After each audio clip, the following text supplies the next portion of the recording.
Hong Kong CNN Business, a U.S. judge has rejected a lawsuit filed by Chinese tech company Huawei challenging the constitutionality of a law that banned federal agencies from buying its products.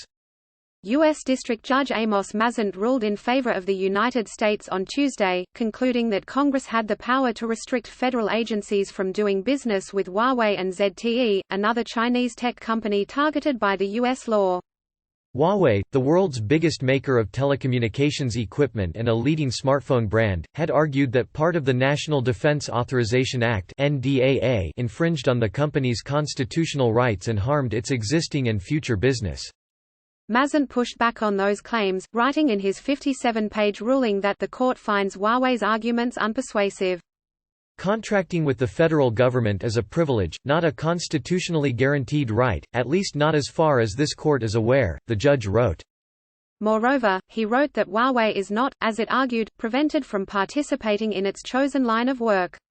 Rather, the company can still conduct business with every other company and individual in America as well as the remaining 169 countries and regions it currently does business with throughout the world, Mazant wrote.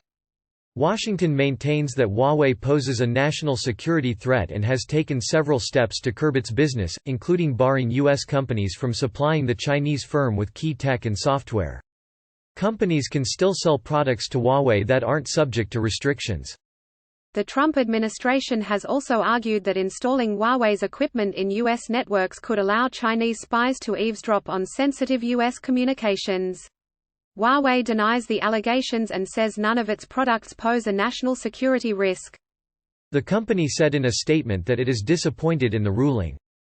While we understand the paramount significance of national security, the approach taken by the U.S. government in the 2019 NDAA provides a false sense of protection while undermining Huawei's constitutional rights. We will continue to consider further legal options, Huawei said. The ruling is a blow to Huawei's broader strategy of fighting Washington's pressure campaign on the Chinese company through U.S. courts and public opinion. Earlier this month, it filed a suit against Verizon (VZ), seeking compensation for alleged unauthorized use of Huawei patents. In December, it sued the U.S. Federal Communications Commission, fighting restrictions that prohibit American carriers from using federal subsidies to purchase Huawei equipment. Huawei is also defending itself and its financial chief Meng Wanzhou against a litany of U.S. charges, including allegations that it violated sanctions on Iran and engaged in racketeering and conspiracy to steal trade secrets. Huawei and Meng deny the charges. Huawei has a limited presence in the United States, where it has been barred from supplying core equipment to major U.S. carriers for years.